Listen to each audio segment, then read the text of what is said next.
আসসালামু আলাইকুম। আমি রাব্বি বলছি, আশা করি আপনারা সবাই ভালো আছেন। তো আমি সর্বপ্রথম বলে রাখি, আমি ভিডিও করতেছি, আমরা যারা বিগিনার আছি, যে অনেক কিছু আছে, বুঝতে পারি না, যে যেগুলো সহজ জিনিসগুলো। তো আমি ভিডিও বানাচ্ছি বিগিনারের জন্যই।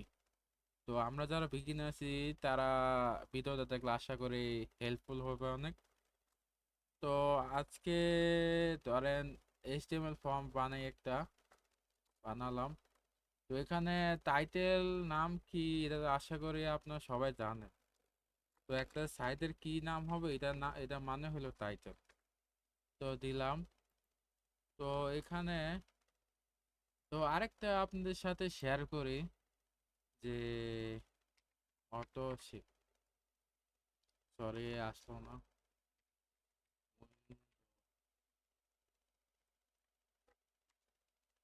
আচ্ছা, আমি এই যে আপনারা যারা বিগিনার আছেন, তো অনেক সময় কি হয় যে কোড করার পরে আপনার সেভ করেন না। তখন কি হয়, মাথা এলোমেলো হয়ে যায় যে কিসের জন্য কাজ করতেছে না। তো আপনারা এক কাজ করতে পারেন, এই যে বিএস কোডের এক্সটেনশন, এটা ইনস্টল করতে পারেন। যখনই দেখেন, আমি কিন্তু এই যে এটা সেভ করি নাই, ধরেন আমি লাইভ সার্ভারে গেলাম, তো এখানে কিছুই নেই, দেখছেন? কারণ ওখানে আমি কন্টেন্ট দেই না, এই জন্য আসে নাই। তো এখানে দেখেন আমি কিন্তু সেভ করে নেই, অটোমেটিক কি হলো, এটা সেভ হচ্ছে। কিসের জন্য হয়েছে, আমি যে এই এক্সটেনশনটা ইউজ করার কারণে। তো এখন আজকে আজকে দেখবো যে ক্লাস কিভাবে নেয়।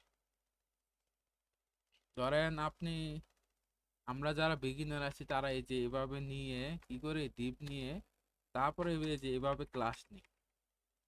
এভাবে ক্লাস নিয়ে ধরেন নিলাম সার্ভিস। তো এইভাবে আমরা না নিয়ে আমরা এক কাজ করতে পারি, ধরেন ডট দিয়ে এন্টার ক্লিক করবেন। এন্টার ক্লিক করলে অটোমেটিক ডিপ সহ ক্লাস আসবে। তো আপনারা আরেক কাজ করতে পারেন, ধরেন আমি যদি একটা সার্ভিস ক্লাস নেই, ডট সার্ভিস দিলাম, তারপর এন্টার ক্লিক করুন। দেখছেন সুন্দর করে আইসা বসছে না?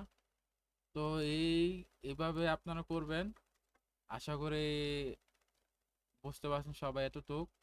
তো আজকে আমরা দেখব কিছু, মানে যেগুলা দরকার, আমি যেগুলা বেশি ব্যবহার করছি ওইগুলা আর কি। তো আনঅর্ডার লিস্ট আনঅর্ডার লিস্ট হলো আপনার এই যে ইউএল ট্যাগ যেটাকে বলে। তো ধরেন নিলাম। ও, আপনাদের তো আরেকটা জিনিস শেয়ার করি নাই। ধরেন আপনি কিছু কোড লিখলেন।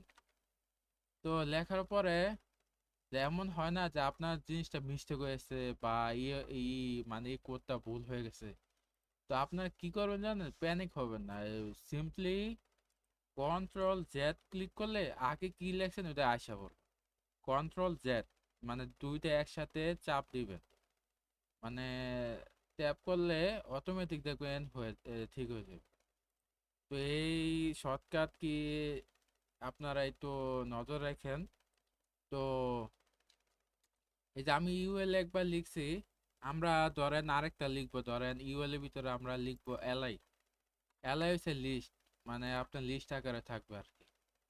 তো আপনারা যখন কোড করবেন, তখন চেষ্টা করবেন সৌন্দর্য রাখার জন্য। তো সৌন্দর্য রাখলে দেখা গেছে আপনার কোড অন্য যে কেউ দেখলে মানে কোড গুলা বুঝতে সুবিধা হয় আর কি। তো দেখেন এই যে আমি যে সার্ভিসে নিলাম, সার্ভিস নেওয়ার পরে দেখেন কি হইলো, এই যে এখানে একটা দাগের ভিতরে আছে, মানে আমার এইগুলোর ভিতরে থাকবে আর কি।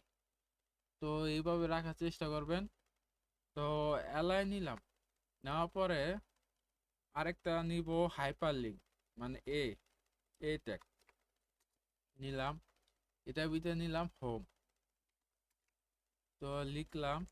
তো আমরা কি করি, সময় বাঁচানোর জন্য আমরা এইভাবে না লিখে আপনার এইভাবে লিখতে পারেন। ধরেন ইউএল, পরে অ্যারো, এই রাইট অ্যারো, পরে এলআই।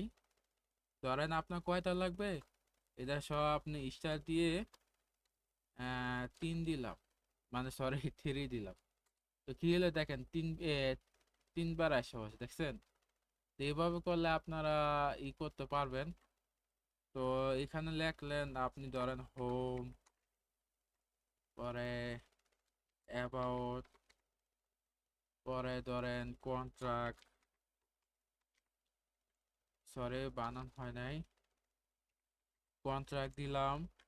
তারপরে দেখেন আমি আমার লাইভ সার্ভিস দেখেন, এই দেখেন আমি ইউএল দিছি জন্য আপনি, সরি এলআই দিছি জন্য এটা আপনার লিস্ট আকার আছে। তো আরেকটা ট্যাগ আছে যে আপনার সংখ্যা সহ মানে কাউন্ট করবে। ধরেন আমি দেখাই, এই যে এই ট্যাগটার নাম হচ্ছে আপনার অর্ডার লিস্ট।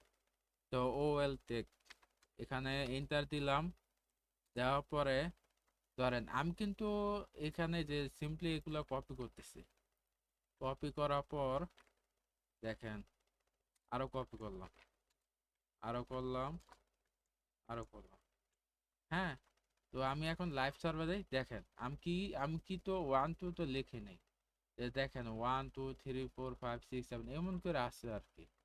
তো আপনারা মনে করেন যখন কোনো কন্টেন্ট মানে সিরিয়াল সংখ্যা গণনা সহ করতে চান, তো এভাবে দিতে পারবেন আর কি।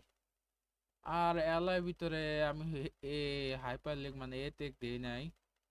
তো আপনারা আশা করি বুঝতে পারছেন। তো আরো অনেক কিছু আছে, ধরেন গত ভিডিওতে আমি দেখাচ্ছিলাম এইচ ওয়ান ধরেন দিলাম, this is my this is my first website website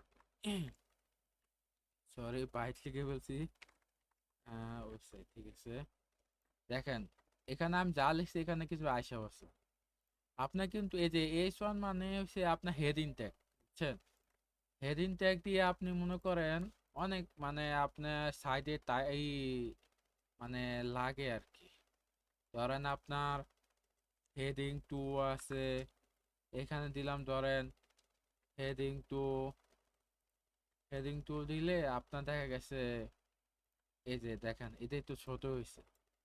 ও আরেকটা জিনিস আপনারা দেখাই, আপনারা এক্সটেনশন এই যে অটো ক্লোজ ট্যাগ এটা ইনস্টল করেন যখন মনে করেন আমরা অনেকে বিগিনার যারা আছি না, তারা মনে করেন ট্যাগ ক্লোজ না করে আপনার কোডিং করি, তো ওই সময় দেখা যায় কি যে কোডে ইরো আসে, মানে কাজ হইতেছে না বা হইতেছে না। তো আরেকটা করতে পারেন যে intelligence for CSS class name in HTML, এটা ইনস্টল করতে পারেন, এটাও কাজে লাগে। তো আরেকটা আছে আপনার, এটাও ইনস্টল দিবেন, ধরেন এই যে অটো রিনেম টেক। দেখেন আমি যখন এই যে ধরেন এটা আমি কপি করি কপি করে এই দেখেন এখানে এইচ 2 আছে, আমি সিম্পলি কি করে এইচ 3 দিব, দেখেন আমি কিন্তু এটা এডিট করছি, কিন্তু ও কিন্তু অটোমেটিক এটা ঠিক হয়েছে। কারণ কিসের জন্য? কারণ আমি যে এই এক্সটেনশনটা ইউজ করতেছি। তো এটা ইউজ করেন, আমরা যারা বিগিনার আছি তাদের জন্য এটা হেল্পফুল হবে অনেক, তাহলে আপনার কোডে অনেক হিরো মানে কম আসবে আর কি। ধরেন এভাবে আমি ধরেন এভাবে আমি আপনার সরি ধরেন এভাবে আমি আপনার দিতে পারি, এইচ 2, আচ্ছা ভুল হয়ে গেছে, এইচ 4 দিলাম, এইচ 4 দিয়ে এভাবে দিবেন আর কি। দেওয়ার পর এই যে এভাবে ছোট হবে আর কি। তো আপনারা আরেক কাজ করতে পারেন, এই যে গত ভিডিওতে দেখছিলাম পি ট্যাগ মানে প্যারাগ্রাফ, ওই প্যারাগ্রাফে আপনারা এক কাজ করতে পারেন যে ওই যে লরেম যতগুলো ওয়াট লাগবে ততগুলো আপনি করতে পারবেন। ধরেন আমি দিলাম 20 ওয়াট। তো দেখুন ধরেন আমি দিলাম এই যে এরকম আসলো। তো এখন আমি চাচ্ছি এই লাইন এই যে এই ডটে পর্যন্ত লাইনটা ব্রেক হোক। তো সিম্পলি আমরা কি করব, বিআর ট্যাগ ইউজ করব। না সরি এখানে না, তো আমরা যাব এখানে, বিআর ট্যাগ ইউজ করলাম। দেখেন এখানে বিআর ট্যাগ ইউজ করছি, মানে এটার নাম হচ্ছে ব্রেক। এখানে দেখেন সিম্পলি দেখছেন এই যে এখানে আমার ব্রেক হয়ে গেছে, মানে লাইনটা ভেঙে অন্য জায়গায় চলে গেছে। তো আরো অনেক কি মানে শিখার অনেক কিছু আছে, মানে আমি যেগুলা দেখাইতেছি এগুলা করতে পারেন। তো আরেকটা আপনাদের সাথে শেয়ার করি, গত মানে এই পরের ভিডিও আমি সিএসএস নিয়ে করব। তো আশা করি এতটুকু বুঝতে পারছেন। তো আরো অনেক আছে, ধরেন স্ট্রং ট্র্যাক আছে একটা, সরি, স্ট্রং দিলাম, ধরেন লরেম 5, সরি 5 দেওয়ার পরে সেভ দিলাম। এ দেখেন কেমন বোল্ড আকার আছে। তো এই এই ছিল ভিডিও আজকে। আশা করি সবাই এতটুকু বুঝতে পারছেন। তো আমি আবারও বলে রাখি, আমি ভিডিও করতেছি আমরা যারা বিগিনার আছি তাদের জন্য, দেখা গেছে যে তাদের জন্য সুবিধার জন্য আর কি। তো আশা করে সবাই বুঝতে পারছেন। তো সবাই ভালো থাকবেন, আল্লাহ হাফেজ।